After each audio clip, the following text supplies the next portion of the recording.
Bonjour, je suis content de vous retrouver. Aujourd'hui, on parle d'équilibre, on parle de coordination, on parle de muscles et vous le savez, les conseils que je vous donne ne remplacent pas ceux d'un professionnel de la santé. Vous allez trouver beaucoup de conseils, des exercices aussi que je vous montre aujourd'hui dans mon livre Plus jamais malade, mon approche globale pour un corps en santé et on fera aussi des allusions à mon nouveau roman Corps étranger qui est publié aux éditions Stanké. J'ai moins d'équilibre qu'avant.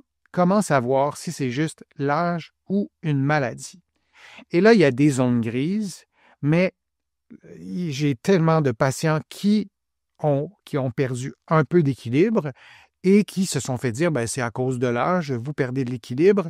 Parfois, c'est la bonne réponse, mais ce qui manque à la réponse, c'est que c'est pas parce qu'on en a perdu qu'on ne peut pas en regagner. C'est comme si vous perdez quelque chose dans votre maison et vous l'avez perdu, vous n'allez pas le rechercher. C'est le même principe. C'est pas parce qu'on perd de l'équilibre qu'on ne peut pas en retrouver.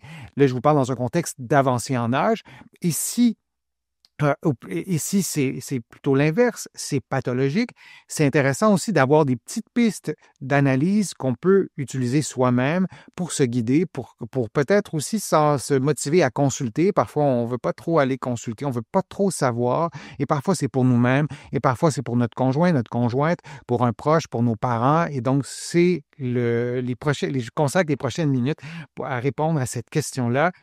Avec l'âge, l'équilibre peut se fragiliser, pour ne pas dire se fragilise toujours, pour plusieurs raisons. La vue qui va baisser, notre force va diminuer un peu, les réactions sont plus lentes, le système nerveux donc réagit moins vite. Pour plusieurs raisons, on a tous moins d'équilibre à 80 ans qu'à 25 ans, c'est inévitable. Si notre objectif, c'est de performer, de faire des compétitions d'un niveau vraiment très élevé, on va se rendre compte qu'on ne peut plus atteindre ce qu'on atteignait avant.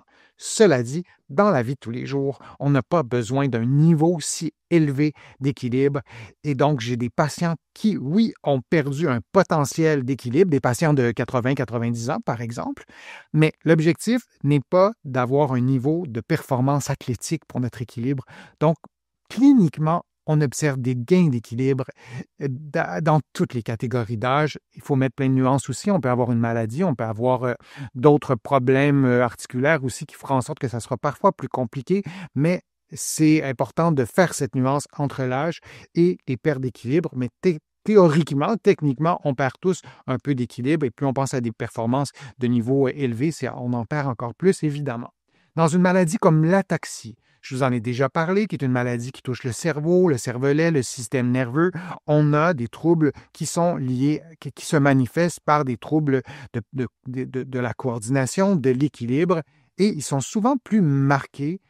Leur apparition elle est souvent plus rapide, ça va évoluer vraiment plus vite et les manifestations vont toucher l'équilibre, mais vont toucher aussi la coordination fine des gestes, vont aussi toucher la façon avec laquelle ou la facilité d'utiliser les mains pour une tâche un peu plus complexe, par exemple, si vous jardinez, si vous faites une opération, une manœuvre en jardinant qui est plus complexe, vous allez remarquer une difficulté. Si vous avez un diagnostic d'une maladie neurologique, on pourrait parler de sclérose en plaques, on pourrait parler de maladie de Parkinson, on pourrait parler d'ataxie. Ici, on est dans un contexte de vieillissement. On ne doit pas voir des changements relativement rapides à l'intérieur d'une saison. À l'intérieur de l'été, vous vous rendez compte que vos mouvements des mains sont vraiment plus compliqués, c'est moins précis. Donc, on ne peut pas mettre ça sur le dos de l'avancée en âge sans évaluation, sans parler à son médecin. Et là, la question faisait référence à l'équilibre. Et donc, si on marche, on est au Québec, on marche dans une période où il y a un peu de verglas, où c'est glissant, on aura un risque de chute plus élevé si on a 70 ans que si on a 35 ans. Dans une population, si on fait une étude dans une grande population, on verra une différence nette. Et si on demandait à ces gens-là, plus âgés, qui ont perdu un peu d'équilibre, Voyez-vous une difficulté dans des tâches qui requièrent les mains, par exemple? On ne verra pas de différence. Mais pour ce qui est de l'équilibre sur une surface glissante, par exemple, oui, on verra une façon. Donc, on verra une différence. Donc, une façon de dissocier la perte d'équilibre normale à une perte d'équilibre pathologique, disons, ou en tout cas qui mérite une investigation médicale.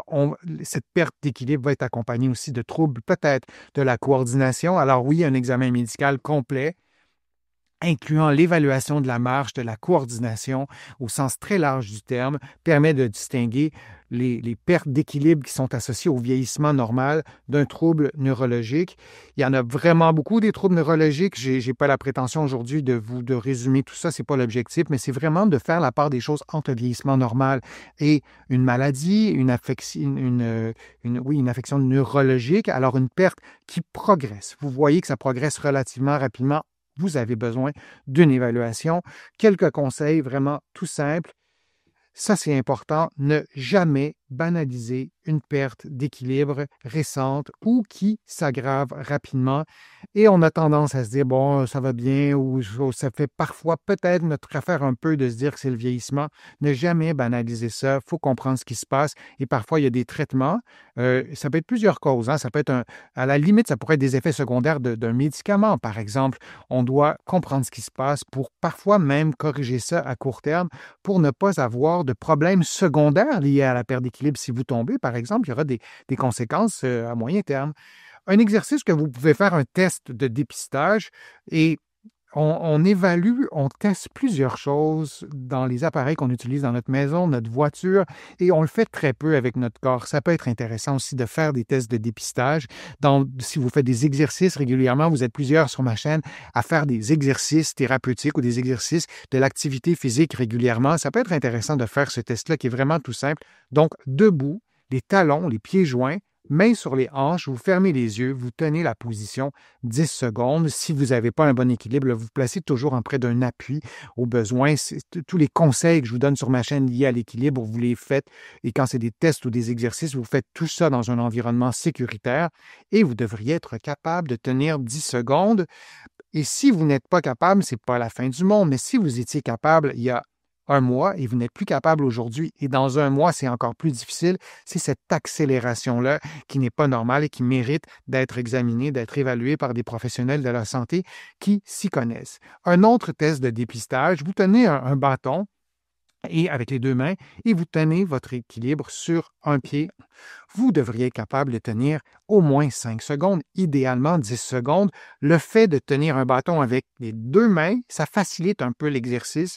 C'est un peu plus simple de le faire. Vous pourriez aussi faire le test des yeux fermés, de connaître nos capacités à nous actuellement, nous permettre de comparer dans 6 mois, dans un an, pour voir si ça s'est détérioré et ça nous sensibilise aussi à l'importance de ces capacités physiques pour notre qualité de vie. Et je comprends que si on a 30 ans, 40 ans, ce n'est pas notre première préoccupation. Je ne sais pas si c'est nécessaire de faire ça à 30 ans, mais je peux vous dire par contre qu'il y a des personnes qui ont de 30 ans qui ont certains contextes de santé qui gagneraient à faire ces tests de dépistage rapidement pour pouvoir prendre conscience de la perte d'équilibre et de travailler, de stimuler tout ça. On peut avoir eu une entorse à la cheville aussi qui était longue à guérir et avoir une perte d'équilibre d'un côté. Ce n'est pas nécessairement neurologique. Un autre test qu'on peut faire, c'est un peu le même principe. On croise les mains sur les épaules, on place deux objets par terre. J'ai placé des éponges. Moi, j'aime bien en clinique de tracer un carré, un rectangle, une forme géométrique au plancher pour avoir toujours les mêmes points de repère et on déplace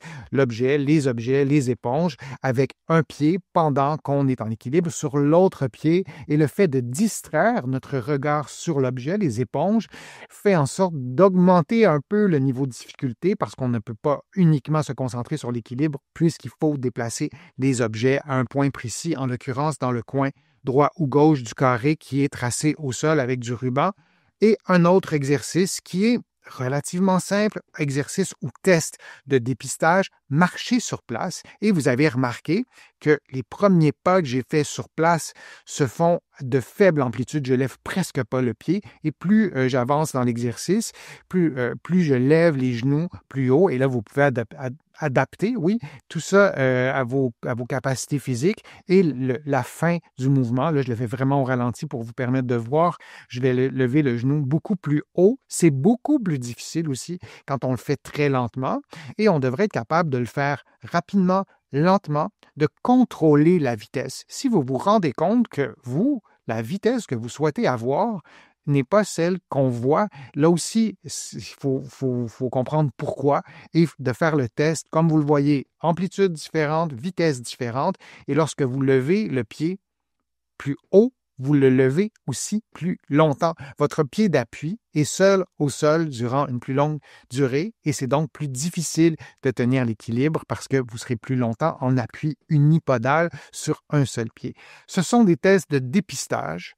Et lorsque vous voyez qu'il y a une différence d'équilibre, une perte d'équilibre, disons, qui s'accentue dans un délai relativement court, ça serait étonnant que ce soit causé par les processus de vieillissement. Il faut mettre plein de nuances autour de ça, comme je le disais. Vous pouvez avoir une blessure au genou, vous pouvez avoir une prothèse de genou, par exemple, d'un côté, ce qui cause une asymétrie au niveau de l'équilibre. Mais si vous avez une prothèse de genou, votre équilibre ne devrait pas changer, votre perte d'équilibre ne devrait pas s'accélérer d'un côté dans 2 ans après votre intervention chirurgicale, par exemple. Mais il y a plusieurs raisons qui expliquent une diminution d'équilibre et on reste vigilant aussi lorsqu'on observe une diminution d'équilibre si on ne voit pas d'autres signes, notamment une diminution de la coordination, par exemple quand on est en position assise. Je vous remercie d'avoir été présent. Je vous remercie de vos questions. C'est toujours un immense plaisir de vous présenter mes contenus.